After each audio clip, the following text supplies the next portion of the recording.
Pregnancy एक बहुत अच्छा एहसास होता है किसी भी महिला के लिए। जब कोई महिला प्रेग्नेंट होती है तो उसको तथा उसके घर वालों को बहुत सारे मिथ्स होते हैं। उसमें से सबसे पहला मिथ्स क्या होता है कि नहीं नहीं, हमें पहले 3 महीने तक किसी को नहीं बताना है, जबकि यही 3 महीने सबसे ज़्यादा ज़रूरी होते हैं। क्यों? क्योंकि इन्हीं 3 महीनों में क्या होता है, बच्चे के ऑर्गन डेवलप होते हैं। कुछ ऐसी दवाइयाँ जैसे फॉलिक एसिड होती है जो लेना बहुत ज़रूरी होता है, और इन्हीं 3 महीनों में बहुत सारे ऐसे टेस्ट होते हैं या अल्ट्रासाउंड होता है जो कराना ज़रूरी होता है। तो नमस्कार, मैं डॉक्टर अनी चंदानन आज यहाँ पे ये टॉपिक डिस्कस करूँगी कि हमें पूरे प्रेगनेंसी में कौन कौन से ज़रूरी अल्ट्रासाउंड कराने चाहिए। तो सबसे पहला अल्ट्रासाउंड जो होता है वो जब मरीज़ प्रेग्नेंट होती है, उसे पता चलता है कि वो प्रेग्नेंट हो गई है, तो तभी कराना चाहिए और अपनी डॉक्टर की सलाह से कराना चाहिए। क्यों कराना चाहिए?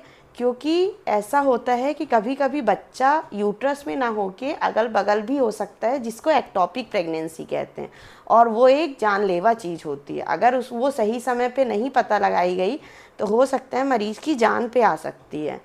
और पहला अल्ट्रासाउंड इसलिए भी ज़रूरी होता है कि अगर किसी महिला का मासिक रेगुलर नहीं था तो उसको डेटिंग स्कैन, जो बाद में कितने महीने की कितने हफ्ते की प्रेगनेंसी है, वो कैलकुलेट करने में इम्पॉर्टेंट होता है। दूसरा अल्ट्रासाउंड मरीज को कब कराना चाहिए? अगर पहले अल्ट्रासाउंड में धड़कन नहीं आई है तो दूसरा अल्ट्रासाउंड हम धड़कन के लिए कराते हैं कि बच्चे में धड़कन आई या नहीं आई। और ये दोनों स्कैन क्या होते हैं? ट्रांसवेजाइनल स्कैन, मतलब नीचे के रास्ते से होते हैं। और तीसरा अल्ट्रासाउंड कब कराना चाहिए? अब पेशेंट जैसे जैसे आती है उसको बहुत क्वेरी होती है कौन कौन से टेस्ट आगे कराने चाहिए, क्या क्या अल्ट्रासाउंड कराना चाहिए। तीसरा अल्ट्रासाउंड कौन सा होता है? 11 से 14 हफ्ते पे, जिसको हम NT-NB स्कैन कहते हैं। तो NT-NB स्कैन है क्या? NT मतलब न्यूकल ट्रांसलूसेंसी, मतलब गर्दन के पीछे हमारे कुछ फ्लूइड इकट्ठा होता है, कुछ मतलब पानी जैसे इकट्ठा होता है, उसको हम क्या बोलते हैं? Nuchal translucency. और NB नेज़ल बोन, कि बच्चे में नेज़ल बोन है या नहीं है। इस स्कैन से बेसिकली कुछ ऐसी बीमारियां पता चलती हैं जो हो सकता है उस बच्चे में। जैसे आजकल क्या होता है, कई बच्चों में डाउन सिंड्रोम हो सकता है, तो आगे हो सकता है अगर इस NT-NB स्कैन में कुछ दिक्कत आती है, कुछ प्रॉब्लम आती है, तो उस बच्चे की आगे स्क्रीनिंग होती है। चौथा अल्ट्रासाउंड कौन सा होता है? टीफा लेवल 2 स्कैन, मतलब targeted imaging for fetal anomaly.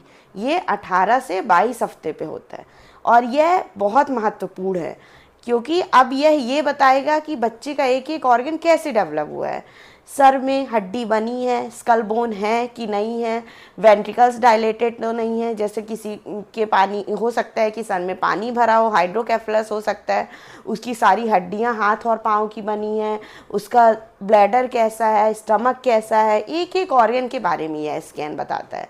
Accept बच्चे का हार्ट जो होता है वो 24th एंड 25th वीक पे डेवलप होता है, इसलिए उस समय हम फीटल इको एडवाइस करते हैं। अब नेक्स्ट स्कैन कौन सा होता है? Growth scan.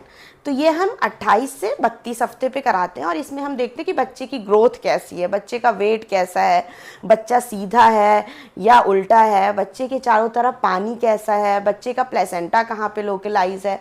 और डिपेंड ऑन इट, अगर हमें कोई दिक्कत लगती है, पानी कम लग रहा है या बच्चे की ग्रोथ सही नहीं है, तो हम आगे के अल्ट्रासाउंड एडवाइस करते हैं। अब एक इम्पॉर्टेंट अल्ट्रासाउंड, कई बार ऐसा होता है हाई रिस्क प्रेगनेंसी होती, किसी मरीज का रक्तचाप बहुत बड़ा है, मतलब BP बढ़ा है, या कोई शुगर की पेशेंट है, या और भी बहुत सारी बीमारी है जिसमें हमें डॉपलर अल्ट्रासाउंड एडवाइस करना होता है, मतलब कि रंगीन अल्ट्रासाउंड, जिसमें हम बच्चे में खून का बहाव या फीटल सर्कुलेशन कैसा है, आगे वो बच्चा कैसे प्रेगनेंसी में सर्वाइव करेगा, इसको देखते हैं और इसके बेसिस पे हम डिसाइड करते हैं कि हम प्रेगनेंसी को कब टर्मिनेट करेंगे। अब कई बार पेशेंट बेचारी, उसको पता नहीं रहता और वो 2 बजे उसका अल्ट्रासाउंड हो रहा है, दोपहर के 4 बजे नंबर आ रहा है और वो खाली पेट होती है। तो सबसे महत्वपूर्ण ये है कि प्रेगनेंसी का कोई भी अल्ट्रासाउंड खाली पेट नहीं होता है। मरीज पूरा खाना खा के ही अल्ट्रासाउंड कराए हमेशा। धन्यवाद।